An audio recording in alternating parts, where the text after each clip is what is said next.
So, mag-GMA Pinoy TV po muna ako. Siyempre, Itbulaga po, andyan pa rin ako sa ano po, Sunday Pinasaya. And then, siguro po by second or third quarter po, mag-soap na po tayo ulit, although wala pa pong concept. And there's an idea po of a movie this year, pero still on the planning process pa rin po. Saan yung shows mo? Baka po, we'll do one in the US, tapos meron po sa Dubai, Middle East, dalawang US leg. And then yung iba po, East Coast and West Coast po kasi yung sa US. So, yung iba po naman pinaplano pa dito. Baka po Holy Week. And then, mag-open na po yung restaurant namin. Pwede ko naman na po sabihin yung McDonald's po namin.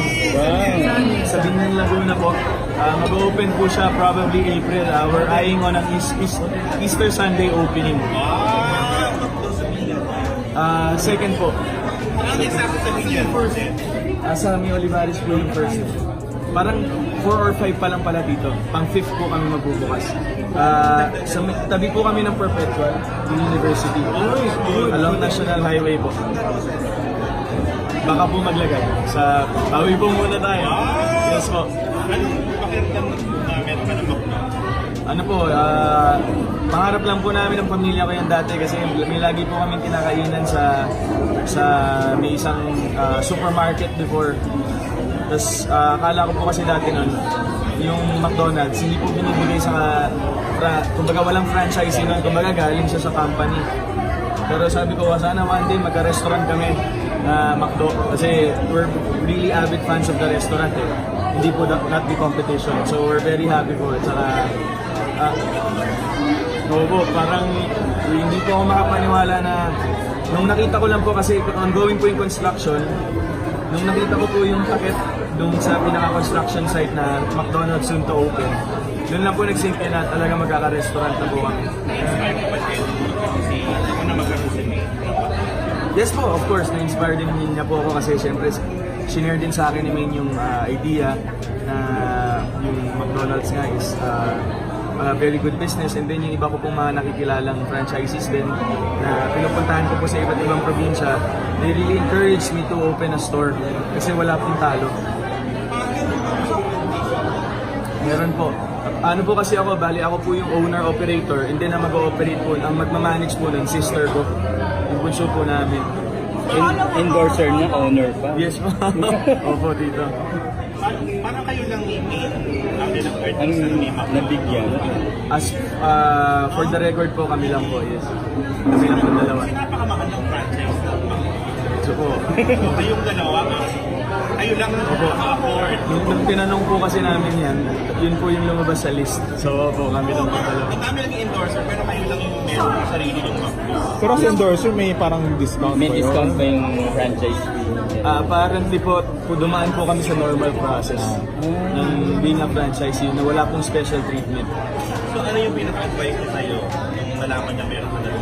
Nagulat po siya, natuwa rin siya at the same time kasi nakita rin po niya yung operations ng McDonald's nila sa Bulacan. And Malakas ang kanya.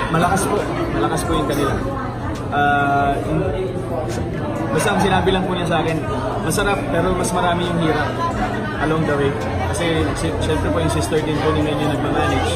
So nakikita niya po yung hardship ng kapatid niya, si Nikki. So yun lang po yung inorient niya sa akin, nasabihin ko po sa kapatid ko.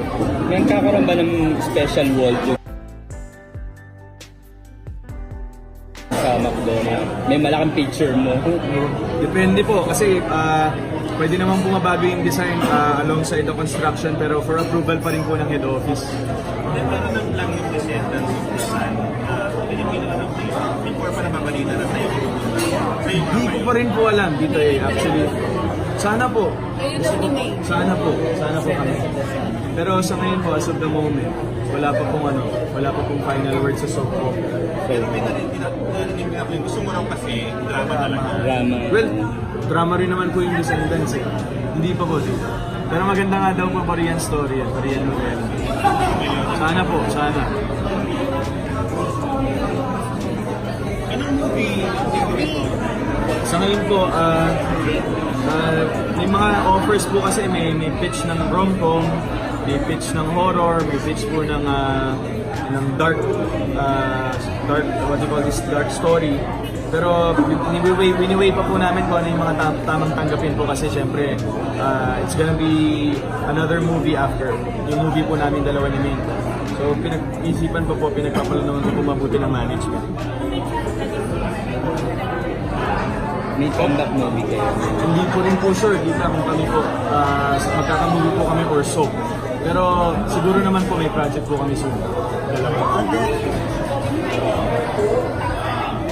So ko po talagang bumalik dun sa drama acting na medyo lalagyan ng darkness. Tapos yung huling dark role ko po kasi was The Road. So gusto ko na pong makagawa ng mas maraming ganun kasi para iba naman po yung may pakita ko sa mga audience, sa mga fans ko po. Then anong feeling mo din na yung mga fans mo, yung mga Aldab talaga, nandun pa rin yung group nila talaga na solid pa rin kayo ni May, nandyan pa rin yung support nila. Actually, ngayon po kami dalawa ni Men. Mas close po kami dalawa. Mas open po kami to each other. And nakakatuwa po kasi yung mga fans na talagang sobrang rooting for us pa rin. Na they're showing their support regardless po kung magkaiba man kami ng pinatahak na career as of the moment. Pero may mga iba na disappoint doon sa post nila na wala ka sa picture, yung nagdating ka sa 2018. Okay lang po yun. I mean, kung bibigyan po kasi natin lagi ng malisya po yung mga maliliit na bagay, lagi po natin mahahanapan ng butas nila. So ako po talagang ang dapat na lang po natin tingnan na appreciate yung mga maganda nangyari. Yung mga maganda pong epekto ng mga ganap po sa buhay namin. Nakampante ka na ako kay ano. Sobra po, sobra. Ano yung nagkukwento sa iyo mga personal na Well, kasi kami naman pong dalawa, as long as walang mauling magkwento, hindi po namin tinatanong. So, with regards po din sa mga ibang personal stuff po namin yung dalawa, Siya na unang moment. hindi po. Kumbaga, Hindi ka magtatanong. hindi po, yes. Siyempre, being a gentleman po, hindi naman po ako mangingimasok sa buhay ko. Pero if she's willing to share, I'm willing to listen naman po. Dapat may mga sasabi, may secret ka raw ng girlfriend, may mga gano'n. Siyempre po, marami pong ganyan. Kay Rose yan, ipakulo niya. Pero malalaman niyo rin po yan. So, fake news na yun. Sa ngayon po, fake news. Pero sabi mo kanina, Alden, mas close kayo ngayon. Yes po. Ano yung nag-inspire or ano yung naging parang event or whatever? Siguro po parang mas naging mature po kaming dalawa. Being in the industry siya, being here for almost 4 years, ako po being on my 8th year. And almost 4 years na rin po yung Aldab. Siguro we've matured in a lot of ways na po.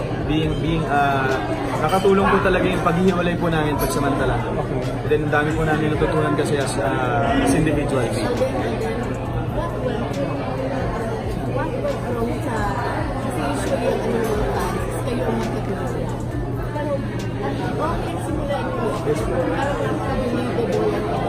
Pero parang bakit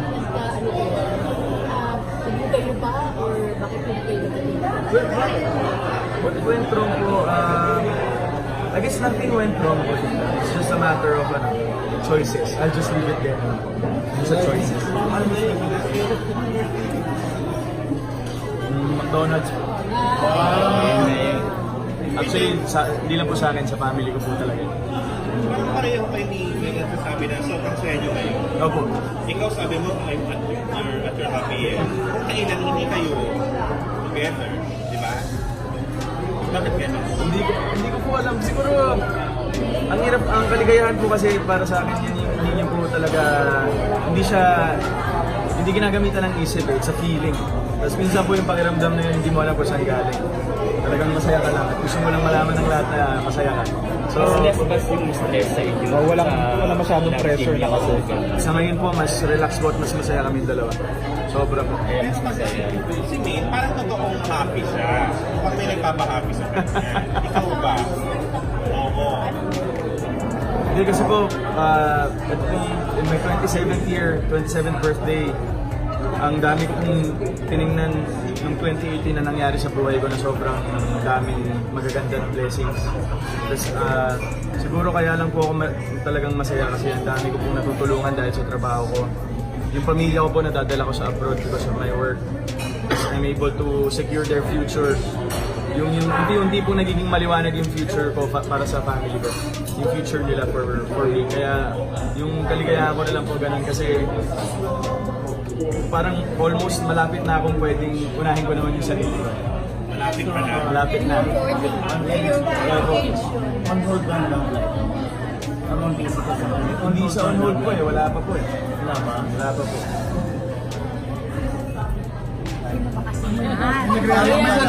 Ayaw pa dumating. Opo.